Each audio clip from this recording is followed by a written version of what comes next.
Hi and welcome back to my YouTube channel.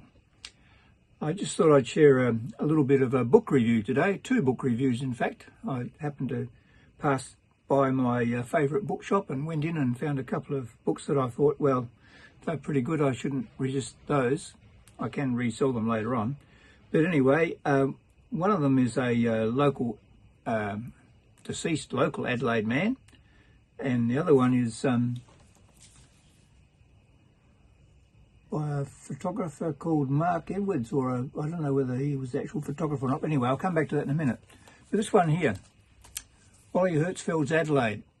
I met Wally Herzfeld back in about probably 1988, 1987, when I was helping coordinate the Grand Prix, the Australian Grand Prix in Adelaide's photographic competition. I did it for 2 years in a row.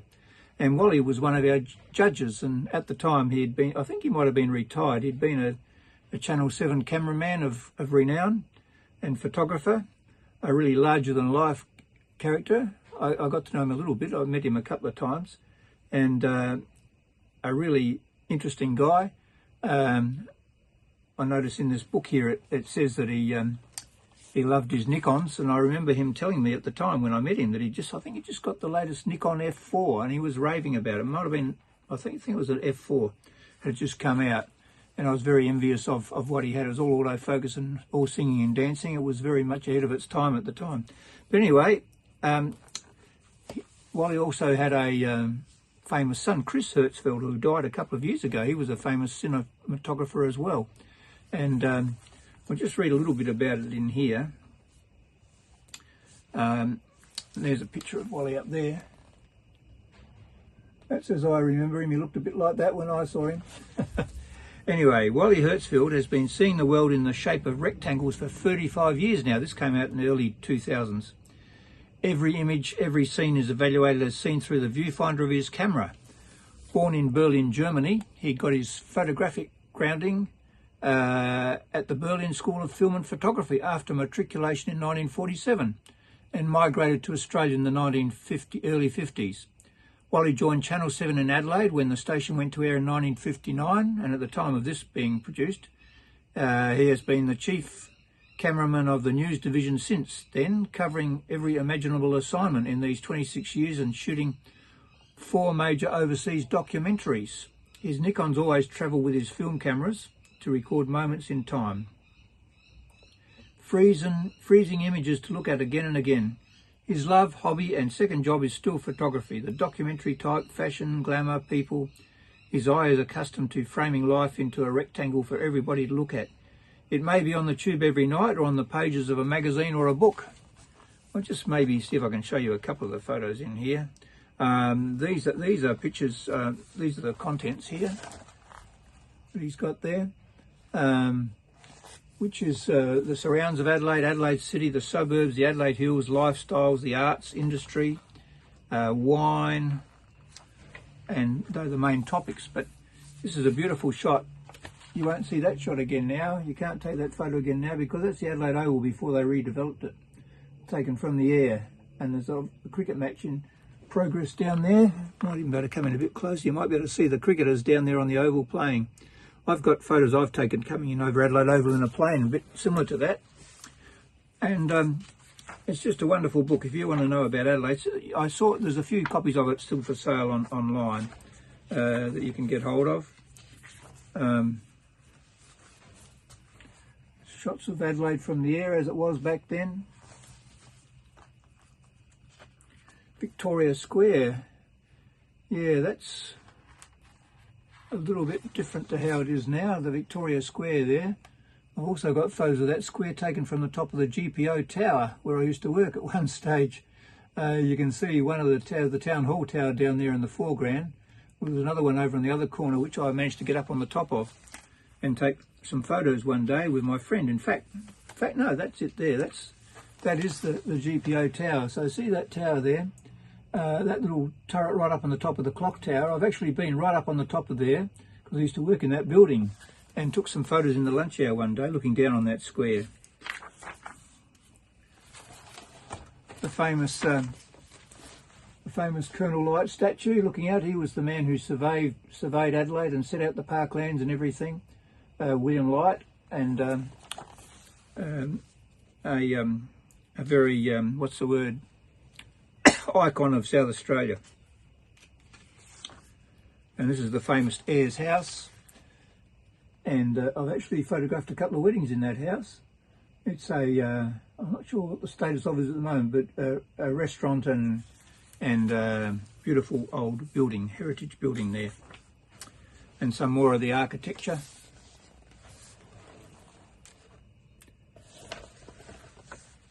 That one, where are we? Down here.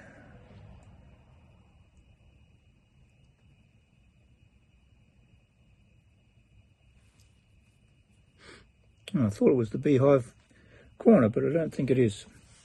Anyway, there you go. Some of the architecture. I took too long over that, didn't I? What else is in here? A lot more of the architecture. Glenelg Beach there. That's a shot of Glenelg Beach taken from there, not far from here. That's where I did my fog. Oh no, it wasn't. It was around a bit further west beach, but. If you go in close there, you can see in the middle of the picture there now what they used to call the Magic Mountain. It's no longer there. It was an amusement park for kids, and it was an amazing place. Had water slides and all sorts of amusement rides in there. And this is a bit different. This is how the Adelaide airport used to look. Goodness. When I was growing up, I lived in Brooklyn Park, which is just near the airport. And when it opened up, we used to run outside every time a plane flew overhead because it was such a novelty.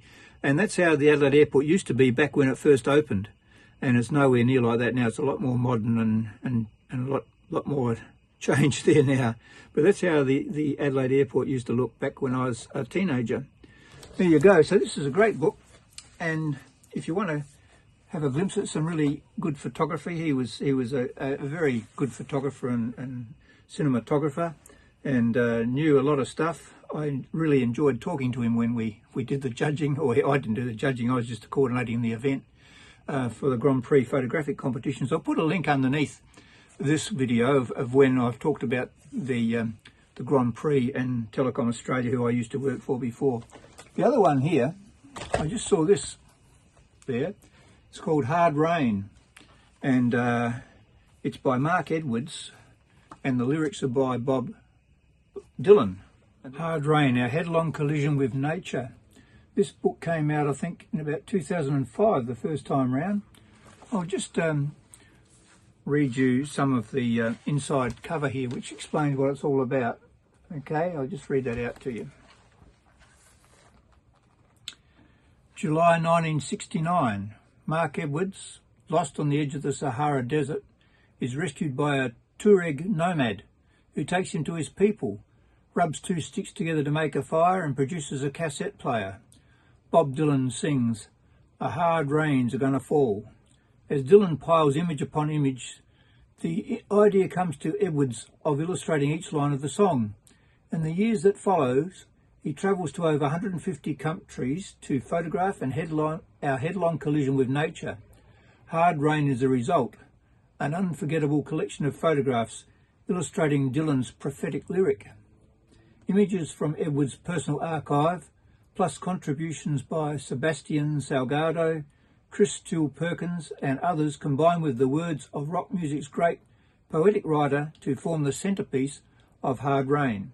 Uncompromising essays by Robert May, John Elkington and Jeff Lye and Jonathan Porritt explore the steps we must take to prevent global collapse, while David Baum carefully examines the hidden obstacles to cooperation that hamper human development. Hard Rain will inspire readers to participate in the complex debate about how we can best address the pressing issues of climate change, habitat loss, pollution, poverty and human rights. It's a big task, isn't it? And it's never ending. And I think as in the front here it says, you cannot solve, this is by Albert Einstein, you cannot solve the problem with the same kind of thinking that has created the problem. That's Albert Einstein. And there's some more quotes in here from Shakespeare as well. I think it's from Shakespeare in there. Anyway, there you go. And this book is an amazing book. It's very graphic, some of it. And all the way through. On one side of the page you've got the lyrics of the song and then a photograph that illustrates it. Heard the song of a poet who died in the gutter. That's one of the lines there.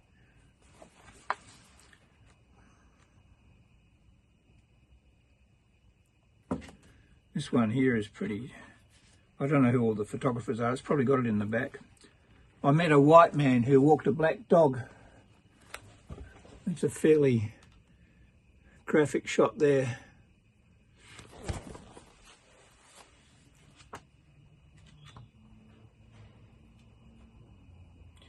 It's all about the environment and what we're doing to the planet. I'll just read from the back of the book. There is now a widespread acknowledgement that human beings are changing the climate, but we are still in denial.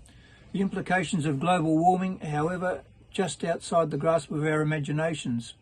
Bob Dylan's piercing lyric and photographs that conjure up a future too terrible to contemplate bring alive the problems that are ours to solve. Will we, our governments, the faith community, business leaders, media and the arts be bold and brave enough to act? Or do we brace ourselves for a truly miserable descent into environmental and social collapse? Hard Rain explores the challenges and solutions that are defining the 21st century in a startlingly original way. A masterpiece that summons up the ghosts of our past and a vision of a future that is ours to change. That's Tim Smith from the Eden Project said that. And then Christy Moore says, this book inspires me to try and stand again. To know that others share this bleakest outlook brings a ray of hope. Raymond Briggs says, Hard Rain is magnificent. The photographs illustrate Dylan's words almost uncannily. And Colin Tudge says, we need to give a damn. And here we can see, if we take a few minutes, why we should. This is the power of art. There's a particularly powerful image in here. And it's almost at the front of the book, and it really has a lot of impact. And I don't know what I'll just read some of the words of the lyrics, then I'll show you this photograph. Hard rain's gonna fall. Oh, where have you been, my blue-eyed son? Oh, where have you been, my darling young one? I've stumbled on the side of 12 misty mountains. There's some misty mountains.